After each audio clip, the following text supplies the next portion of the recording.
রাজধানীর ফার্মগেট এলাকায় মেট্রো রেলের বিয়ারিং প্যাড খুলে পথচারী আবুল কালাম আজাদের মৃত্যুতে শরীয়তপুরে গ্রামের বাড়িতে চলছে শোকের মাতম। নিহত কালামের স্বজনরা জানিয়েছেন, টেলিভিশনের সংবাদের মাধ্যমে মর্মান্তিক এই মৃত্যুর খবর জানতে পারেন তারা। নিহত কালামের বাড়ি নড়িয়া উপজেলার ঈশ্বরকাঠি গ্রামে। স্ত্রী সন্তান নিয়ে নারায়ণগঞ্জের পাঠানটুলি এলাকায় থাকতেন তিনি।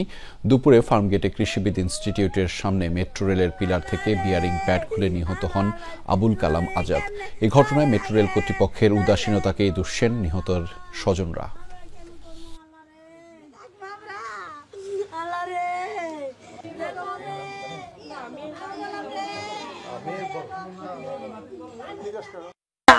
কথা বলতেছে, আমি জেগেছি আটটাছো নাকি ভাবে আমি আটটাছি। অবহেলার কারণে মানুষের জীবন টান দিছে। সরকারের সবকিছু তো গাফলতি করে, কিন্তু জানটা তো গেছে গা। আমার এই ভাইয়ের ছোট ছোট দুইটা বাচ্চা, একটা 3 বছরের একটা 5 বছরের, এরা কিভাবে লালন পালন হবে এই দায়ভার মেট্রো রেলের।